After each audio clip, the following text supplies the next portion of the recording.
Bueno, vamos a ver el segundo efecto del calor, que son los cambios de estado. Todos hemos estudiado de pequeñines los cambios de estado, que de sólido pasa a líquido, de líquido pasa a gas, de sólido pasa a gas, y el nombre de los principales cambios de estado no vamos a entrar en ello. Así que nos vamos a centrar un poquito en un estudio gráfico de ellos.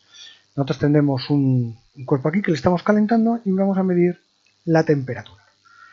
Entonces nosotros vamos a ir analizando cómo va cambiando la temperatura con el tiempo. Y es lo que constituye una curva de calentamiento.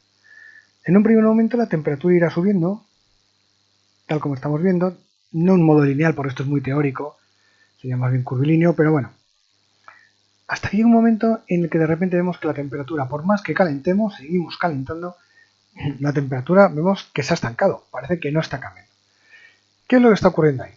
Bueno, pues lo que está pasando es que cuando nosotros tenemos un cambio de estado, todo el calor, toda la energía calorífica que estamos dándole a un cuerpo, la está empleando en romper las interacciones que hay entre las moléculas dentro del estado en el que nos encontremos. De inicio, en este caso es un estado líquido. Bueno, pues todo el calor se va a emplear en romper la interacción entre las moléculas en el estado líquido para construir el estado gaseoso. Como resultado, como todo ese calor está empleado en ello, no está dedicándose en aumentar la temperatura. Por eso la temperatura va a permanecer constante. ¿De acuerdo? Esa temperatura estable es la marca, la señal de que está teniendo lugar un cambio de estado. Por lo tanto, es muy fácil saber cuándo va a cambiar el estado porque la temperatura, por mucho que calentemos, no va a cambiar. Por cierto, puede ser un enfriamiento, lo único que pasaría sería que estaría descendiendo la temperatura y de repente deja de descender y queda estabilizada. Esa temperatura para caracterizar el cambio de estado va a ser fija y la llamamos temperatura de ebullición, de fusión, de sublimación, dependiendo del cambio de estado que esté teniendo lugar. Esa temperatura digo que es característica del cuerpo que estemos calentando. El agua tendrá una temperatura de ebullición, la acetona tendrá otra temperatura de ebullición, el hierro en estado líquido tendrá otra temperatura de ebullición, es decir, cada cuerpo tiene su temperatura de ebullición. Claro, ¿y yo cómo puedo saber qué calor le he dado entre los minutos 8 y 12 a ese cuerpo para que se esté fundiendo? ¿Cómo lo puedo medir? Antes lo relacionamos con un cambio de temperatura, pero aquí no. Bueno, hay una ecuación que nos liga el calor con ciertas características del cuerpo para saber qué cantidad ha estado implicada. Y es esta que tenemos aquí. Va a depender de la masa, lógicamente, no va a costarnos la misma cantidad de energía en forma de calor fundir un cubito de hielo que un iceberg, y una propiedad característica de la sustancia que estemos fundiendo, ebulliendo o sublimando, que es el calor latente específico de, en este caso, ebullición. Digo en este caso porque estamos hirviendo agua, un líquido, no es agua, no un líquido que sea, estamos hablando de líquido a gas. Como vemos aquí en esta expresión, no interviene para nada la temperatura. Bien, L va a tener unas unidades que son, va a venir dado en julios por kilogramo en el sistema internacional y en general una cantidad energética por una cantidad de masa. Calorías por gramo, kilocalorías por kilogramo, kilojulios por kilogramo, etc. Comparemos con el calor implicado en el ascenso de temperatura desde 20 hasta, vamos a suponer que eran 48 grados la ebullición. Bien, es esa cantidad. Normalmente esta cantidad es mucho mayor que esta otra. La cantidad de calor implicada en un cambio de estado es mucho mayor que el correspondiente a un calentamiento con un aumento de temperatura. La temperatura de ebullición no es un valor, he dicho que era constante, pero bueno, era por el marco en el que estábamos hablando. La temperatura de ebullición y fusión de un cuerpo pues son características de él. El agua se funde a 0 grados y ebulle a 100, pero bueno, eso es mentira, porque resulta que depende de una variable controlada como es la presión. Normalmente si la presión no cambia, pues sí, 0 a 100. Pero al momento en que la presión esté cambiando, no sea la presión de una atmósfera, la presión del nivel del mar, ¿y cómo lo podemos hacer eso? Pues bueno, pues por ejemplo, porque tengamos un compresor y estemos comprimiendo el recipiente donde está el agua, o todo lo contrario, descomprimiendo, o bien porque no estemos a nivel del mar. Eso es lo que pasa en el Everest. Aquí tenemos una foto del Everest. Bueno, pues resulta que según vamos subiendo de altura hay menos presión, porque hay menos cantidad de atmósfera encima de nosotros y hay menos peso y ejerce menos presión, y entonces al disminuir la presión va a disminuir la temperatura de ebullición del agua. Sí, sí, más difícil cocer un huevo en el Monte Everest, porque el huevo para que se cueza tiene que estar a una temperatura como mínimo, y en el Everest el agua hierve a 75 grados, por lo tanto a lo mejor no podemos cocer el huevo. A nivel del mar son 100. En Ciudad de México, que es un punto ya alto dentro de la corteza terrestre, ya son 92 grados centígrados, pero es que en el Everest en la cima serían 75 grados centígrados a las que hierve el agua. Tengo más que comprobado que aquí en las inmediaciones de Madrid a 98 grados es la temperatura a la que suele la ebullición del agua. Bien, nosotros lo podemos representar en una curva presión-volumen, una gráfica presión-volumen. No es una gráfica de calentamiento como la anterior. Aquí lo que vamos haciendo es, por ejemplo, a la presión de 760 milímetros de mercurio, pum, pum, pum, pum, pum, viene por aquí. Bueno, vamos a marcarlo bien, ¿vale? A esta presión, que sería la presión atmosférica, pues más o menos, pues viene a ser los famosos 100 grados de temperatura de ebullición. Por aquí vamos a representar la temperatura de ebullición. Cuando baja la temperatura de ebullición hasta 80 grados es porque la presión a la que está el líquido es inferior. En este caso es probablemente como media atmósfera.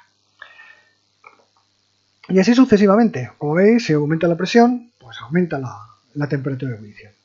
Esta línea, que está uniendo los diferentes valores de presión, temperatura de ebullición en esas condiciones de presión, divide la región en dos partes. Esta es donde va a reinar, o es la zona donde reina el estado líquido. Son valores de presión altos y temperaturas bajas. A temperaturas más altas, pues tenemos la zona donde va a imperar el estado gaseoso. Y nosotros, si tuviéramos, por ejemplo, un objeto a esta condición de presión, por ejemplo, y partimos de aquí de 20 grados, iríamos calentando, el cuerpo se iría calentando, hasta que llegara a esta temperatura, que es más o menos 70 grados. Herviría en este punto y luego tendríamos el estado gas. Si hiciéramos el calentamiento para correspondiente a la curva, en este caso, nosotros lo que veríamos sería lo mismo. Veríamos una zona libre, una meseta y luego el ascenso. Y esta lo que pasa es que no sería 100 grados, si aquí ponemos la temperatura y aquí el tiempo, sino que en esta zona lo que nosotros veríamos que serían esos 70 grados. Es decir, la meseta estaría ligada a estos 70 grados. Bueno, aquí solo tenemos una curva de cambio de estado que corresponde a ebullición. Pero ¿qué pasa si yo quiero representar la misma gráfica, la ebullición, la sublimación? Sí, y la fusión. Ya nos venimos arriba y queremos representar todo. Bueno, pues tendremos una gráfica en la que habrá tres curvas. Esto se llama diagrama de fases.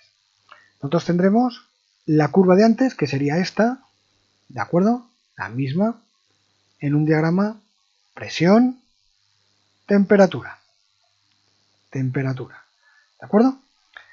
Pero además tendríamos aquí una línea que nos va a separar el líquido del sólido, es decir, esta sería la de fusión. Y aquí tendríamos la de sólido a gas, es decir, la sublimación. Por una presión dada, por ejemplo, aquí, cuando yo tengo el agua, esta es una gráfica para el agua, Cada sustancia tiene sus temperaturas de fusión, ebullición, etc., y su diagrama de fases. Pero todos tienen más o menos la misma forma. Entonces, si yo parto de aquí, yo voy calentando, tendría el estado sólido, porque estoy en la región del estado sólido, iría calentando, iría subiendo la temperatura, iría subiendo la temperatura, hasta que llego a la curva de fusión. Entonces, en ese momento el cuerpo se pondría a fundir, miraría qué temperatura corresponde y vería que es a 0 grados. Ah, estupendo, pues estaría fundiéndose. Termina de fusionar, sí, estaríamos en estado líquido, y iríamos calentando el estado líquido. ¿Hasta dónde? Hasta que llegáramos hasta la curva correspondiente a la ebullición. Herviría, ¿a qué temperatura? 100 grados, y después volvería a calentarse. Si cambio la presión, por ejemplo aquí, bajo la presión, el agua, fijaos lo que pasaría. Partiríamos a la misma temperatura que antes, ¿vale? Partiríamos del estado sólido, iríamos calentando, pero ¡pam! No nos tropezaríamos con la línea de fusión, sino con la línea de sublimación, y el agua pasaría directamente a estado gaseoso, sin pasar por el estado líquido. Cuando nosotros estamos en estas condiciones que estoy aquí marcando, es decir, a unas condiciones de presión-temperatura que coincide con la línea de ebullición, en este punto, estas condiciones de presión y temperatura, o sea, 100 grados y una atmósfera, puede convivir el agua en estado líquido y en estado gaseoso. Si me muevo aquí, que es a 0 grados y una atmósfera, puede convivir en estado sólido y líquido. Creo que ya alguno estará pensando. ¿Y aquí? Bien, esto es el punto triple, es un punto muy importante para las sustancias, porque punto triple ocurre solo en un sitio. Fijaros que para pasar de líquido a gas o de gas a líquido tenemos toda una región que corresponde a todos estos puntos que forman esta curva.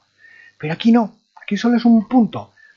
Tiene que estar bien determinado en condiciones de cierta presión y cierta temperatura. ¿Y en él qué ocurre? Que conviven el sólido, el líquido y el gas. Aquí yo puedo tener vapor de agua, agua líquida y hielo conviviendo los tres a la vez, simultáneamente, en el llamado punto triple.